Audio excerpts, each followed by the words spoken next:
Today on the newscast, Christians are under siege in one of the world's most bitter conflicts. We get the inside story of the territorial dispute that's left one of the world's oldest Christian communities in the crosshairs. That's next.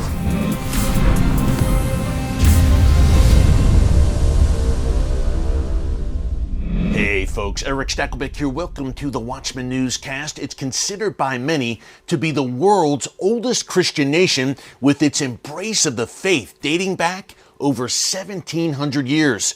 It also suffered a horrific genocide in the 20th century at the hands of Ottoman Turks. Armenia is a small nation with a very consequential history. Today it's locked in a bitter territorial dispute with its Muslim neighbor Azerbaijan over an area known as Nagorno-Karabakh. Now, the two nations even went to war over the region in 2020, and now more than 120,000 Christian Armenians there are currently suffering under an ongoing blockade. Robert Nicholson is the executive director of the Philos Project, and he joined me with an eyewitness account of what's happening on the ground and why Christians everywhere should be concerned. He'll join us in a minute. Now, I know there are many other important topics to dig into here: Armenia's relations with Russia and Iran, and Israel's growing relationship with Azerbaijan, which, remember, borders Iran to the north and could be very helpful to Israel in confronting the Iranian regime's nuclear program. I'm going to unpack all of that on a future newscast, but for today, I want to focus on the beleaguered Christian community in Nagorno-Karabakh and what can be done to help them. Folks, this is the kind of story you're really not hearing about anywhere else, so be sure to subscribe to the Watchman News channel right here on YouTube and click the notification bell so you get alerts every time a new video is posted. Here's my interview with Robert Nicholson of the Philos Project. Armenia is, interestingly, kind of a Christian Israel. I think of it that way. It's an ancient nation preserving an ancient tradition, an ancient language in its ancestral homeland, surrounded by people who don't want them there, and also a nation that has a memory of a very recent genocide that happened, in the Armenians' case, just about 100 years ago. That's right. And the situation for these 2.9 million people, these Armenian Christians living in this small land, is extremely difficult. They're squeezed on every side. Turkey on one side, Azerbaijan on the other, Iran in the south, Georgia, and then Russia to the north. Itty bitty country in a very tough neighborhood. Yeah, and by the way, when we talk about Turkey, the perpetrators of that Armenian genocide, of course, and you mentioned Armenia and Israel, people should know that in the old city of Jerusalem, there is actually an Armenian quarter. But on to the current troubles in Armenia, Robert, the main reason you were there. Azerbaijan, one of those neighbors of Armenia to the east, there have been wars between Armenia and Azerbaijan, and it seems that the tension between the two sides is all mainly revolving around one region. Tell us about it. Yes, that region is called Nagorno-Karabakh. It is a region that is inside Azerbaijan. That is certainly what the Azerbaijanis would say. But a region that has historically been Armenian and been Christian going all the way back as far as anyone can remember. Unfortunately, both of these areas were swallowed by the Soviet Union, and Joseph Stalin, to keep all of his enemies off balance, drew the lines in such a way to place this Armenian region in the Azerbaijan Soviet Socialist Republic. And after the Soviet Union fell, the dispute about who has the right to that land has become very bloody. There was a war back in the 1990s, shortly after the fall of the USSR, and more recently, in 2020, a more devastating war for the Armenians launched by Azerbaijan. Azerbaijan says this land is ours. Armenians say all you have to do is dig in the soil and you'll see that this land is Armenian. In 2020, Azerbaijan swallowed a lot of the land, making that region even smaller, and just this past December instituted a blockade on the region that has kept the 120,000 Armenian Christians inside, completely cut off from the outside world. How alarming was the situation that you saw and heard about firsthand on the ground there? It's extremely alarming. right? This is already a very small country. I'm talking now about Armenia proper. When you look at this other region right next door, this region of Nagorno-Karabakh, the situation is absolutely dire. We could not get in. We requested to get in, but the Russian forces that manage that border did not allow us in. What we did find out is that there are about 500 tons of humanitarian supplies that are unable to reach the people inside. Their natural gas has been cut off since March. Other resources like electricity is spotty at best. Families are separated. Surgeries have been canceled. And there is no way for these people inside this region to get the help that they need. We also were pretty shocked to see that Azerbaijan is not only beleaguering the Armenians in this little region, but is actually on a pretty regular basis attacking Armenia proper. Every day we were on the ground, there were violations by Azerbaijani soldiers of the territorial integrity of Armenia, and even an attack in the place where we were the day after, right, which made the situation very real. We were driving on a bus, and the bus driver told us he was going to shut off the lights inside the bus because of Azerbaijani snipers on the ridgeline. In that moment, you're thinking, wow, this situation is real.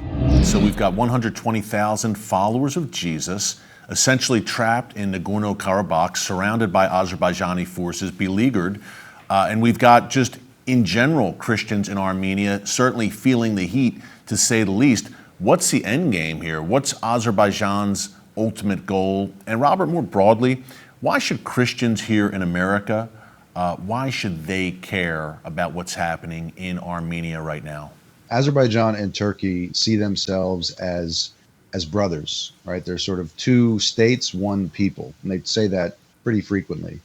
The dream of these two peoples, both of whom are Turkic peoples, Turkic nations, is to create a pan-Turkic confederacy that stretches from Turkey all the way into Central Asia.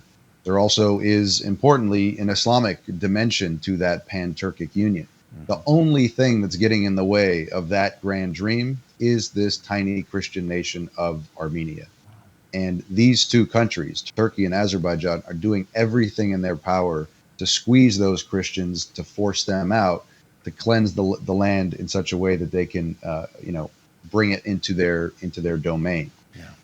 Happily, there is a peace process underway, led by the United States. This is something that the United States should be commended for, in which the United States is trying to mediate between these two parties, between Azerbaijan and Armenia. Unfortunately, in my opinion, not enough has been done, not enough pressure has been put on the Azerbaijani side. But theoretically, the U.S. can play a huge role. Don't forget, both Azerbaijan and Turkey are our allies, right? These are our friends, ostensibly. Yeah. And it wouldn't take much if a decision was made in the White House to pick up the phone and to get Azerbaijan, to get Turkey to back off. Yeah. Now, you asked this question, why should Christians care? There are a number of reasons Christians should care, starting with the Christian reason, right? These are our brothers and sisters in Christ. These are people who have survived against all odds for so long in this part of the world. And I can't imagine that any Christian in the U.S. would want the disappearance of this Christian nation to happen on our watch, right? The other reason has to do with, I would say, American interests, right? This is a free country. This is a democratic country, one of the only democracies in this part of the world. They are wanting to get out of the Russian orbit to become closer to the West, and are waiting for us to extend a hand and to draw them in. I think a pro-Western Armenia in the Caucasus, in this very important geostrategic part of the world, would be a huge win, not only for America and the West, but for democracy overall. Last question. Speaking of this being such an important geostrategic region, of course, Israel sits in another U.S. ally, of course, in the middle of the region. At the Philos Project, you have a focus. It's such a unique organization, Robert, in that your focus is, yes, on the Jewish people and the people of Israel, but you also focus on the Arab communities in Israel, other minority communities in the Holy Land as well. Talk more about the centrality of your work in Israel, and also what you're doing in bringing college students and young people over to Israel through passages. The stated mission of the Philos Project is to promote positive Christian engagement in the Near East. And I always say that positive engagement starts with positive engagement with Israel, right? Israel is the connection between me and this part of the world. It's the reason why I believe what I believe and am who I am. And so we have to start there. And we do a lot of work to talk about Israel, to educate people about Israel, to promote the integration of Israel within this wider region. And as you say, a big part of what we do is to bring people over there. I call it incarnational advocacy, right? This is what Christians do. We do things in the flesh. Faith without works is dead. And Passages, this organization you mentioned, we founded 6 or 7 years ago to bring Christian college students on transformative 9-day trips to the Holy Land, to strengthen their faith and also to help them understand what is going on in this essential part of the world. Thank God we brought 10,000 students plus in that short amount of time. COVID set us back, but thank God we're back on track. And I'll tell you what, Eric, there are so many stories that I could tell you, cards that I get in the mail from these students, people who I've never met, who say, thank you so much for starting this organization because fill in the blank. I didn't understand the reality of my faith. I had no idea what it was to walk in the footsteps of Jesus. I never understood this country, this miraculous country of Israel, and what it's contributing to the world today in the 21st century. I'm telling you, so many testimonials from these students. And my hope is that this engagement, this encounter between Christians in the West and Israel is not just beneficial for Israel, but is in fact the seed of the revival, the spiritual revival that we need here in the United States, right? Yes, what better way to revive faith in the 21st century than to reconnect with the place where that faith was born? Thanks again to Robert Nicholson of the Philos Project for those great insights. Folks, be sure to keep the Christians of Nagorno-Karabakh in your prayers. And be sure to join us right here tomorrow on the channel for a Watchman Newscast live stream between 4 and 5 p.m. Eastern Time. Join us live and bring your questions for our Q&A session. We've got a lot to unpack. Until then, thanks for joining us today. God bless you. And remember, never hold your peace. Hey everyone, thanks for checking out the Watchman Newscast. Make sure you hit the subscribe button so you never miss an upload, and tap the bell icon so you're notified every time a new video is posted. And don't forget to share your thoughts, insights, and comments below. Thanks for watching. We'll see you back here tomorrow.